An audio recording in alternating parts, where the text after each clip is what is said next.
Devil Hunters Chainsaw Man Chapter 181, titled Trees on the Mind, has Yoru and Asa encountering some disturbing trees. Denji continues to sadly suffer, and this tumultuous relationship of Yoru masking or revealing her true feelings for Denji continues to surface in this latest chapter. Now, if you have missed the video I put out last week, we are continuing the Chainsaw Man Part 2 video arc stories, and I befittingly called this latest arc that we're in the Torture Denji arc, especially considering what we see Denji go through here in this specific chapter. But oddly enough, that also doesn't disprove what you guys have told me in the comment section of that video. Well, DJ Miles, Denji's always suffering. That's basically what Chainsaw Man is all about. I know, and it's really sad. He has gone through a lot. You know what? Let's actually just start with that. Denji cannot catch a break. Now, again, from his POV, he lost Nayata. His house was on fire. All of his personal belongings of like Aki power and even maybe to Makima to some degree are gone down in flames. Every person he interacts with, as he mentions in this chapter,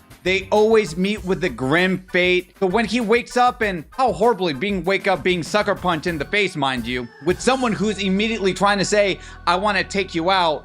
And then you just accept it. You just cry and say, you know what? I had a bad life. Maybe I gotta turn into a tree and accept this fate, because maybe I'll come out a better person on the other side of it. It's like, this is how much Denji has given up on life. And to be fair, considering the track record of everything that has happened to him, even if there's been some good, at this point, I don't even know how he has the will to live. I mean, it seems like he's seemingly just given up here and now. Granted, maybe Yoru kissing him is going to confuse him ever more. And I really hope in these upcoming chapters, we can at least see Pochita in this dimension to say like, I know you've been through hell. Let's get you out of here. And we got to figure out how to get out of this dimension, right? Fujimoto, what's the point? I think we all get that Denji has suffered and been through hell. What are you trying to tell us, audience readers, right? To never give up no matter how messed up the situation is? Believe me, I think I got that maybe like 50 chapters ago, okay? So I hope things work out for Denji. You know, we know with part 2, with Asa being a prominent role and the potential love interest to Denji, could there be a silver lining with that? Well, Yoru tends to believe that because, you know, for someone who really wants to take out your arch nemesis, and granted, you know, it's more so Pochita and Chainsaw Man, you're developing feelings for your boy Denji. So what's really happening here, and why is she frustrated, and why did she end up kissing Denji at the end of the chapter? I think it's safe to say, given the circumstances, and if we were in their situation, hey, you know what? Maybe I just want to be with someone and just kiss someone before I turn into a tree. But what the hell am I exactly talking about with that? We'll get to that in a second.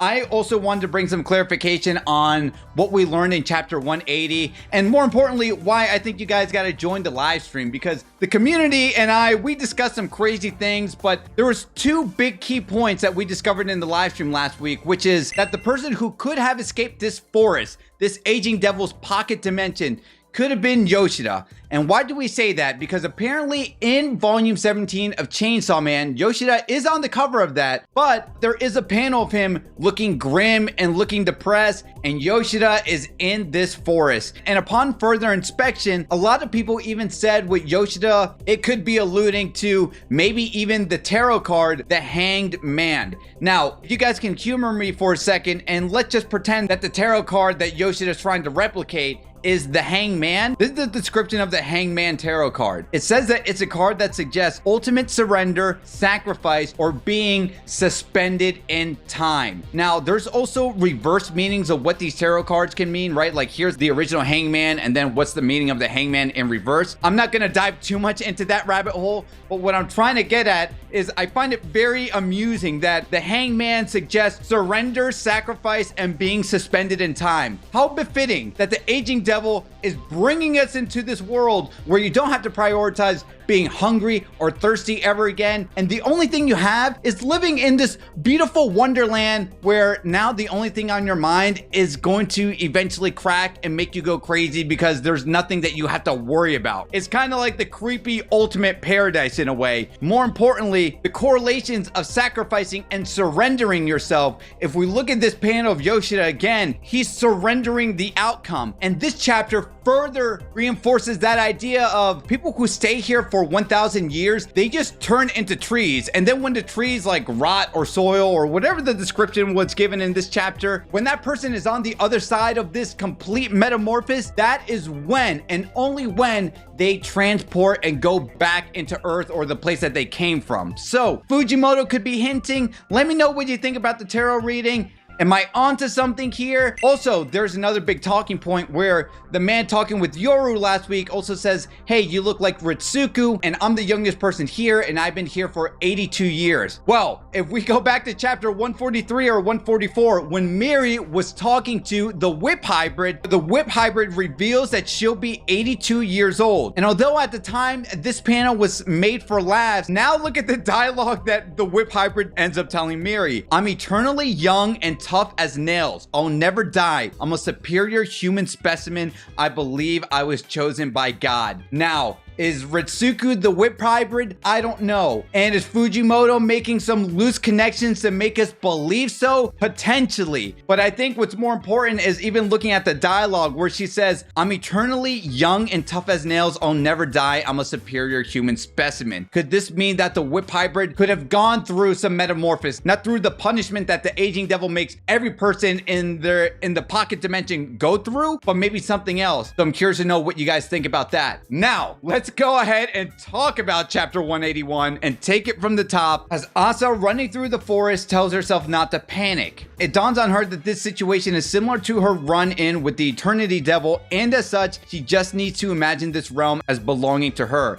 Which I actually like that deduction. I didn't even think about that. So I'm glad that Asa is like, oh, wait a minute. Just like the aquarium, we don't need to be stuck here for an eternity. I'm just going to say I own this place. I own this domain. I like the domain expansion jokes too, by the way, last week. And if I can just say that this is my realm, then we'll get out. And look at that, it doesn't work. And how do you know that? Because Yoru, in the most extreme ways, tries to perform a bang on herself, which could have eliminated Yoru if that ended up working, but it didn't, thank goodness. And Yoru says, look, this is the second time my powers isn't working here. And again, further reinforcing that primal fears, they are on a whole different tier than other devils. Even so much so for Yoru to admit, an amped up Yoru that damaged even an amped up Pochita from part 1, that I am useless against the aging devil. Like, oh man, I'm getting goosebumps thinking about it. The aging devil is that strong. This is the moment where Yoru punches a tree in frustration, and that tree has a face that says that hurts, which would rightfully so freak out anyone. So as Asa and Yoru run back into the entrance, they trip on Denji, and that's where they encounter the man again, who says, oh, I take it that you saw the tree,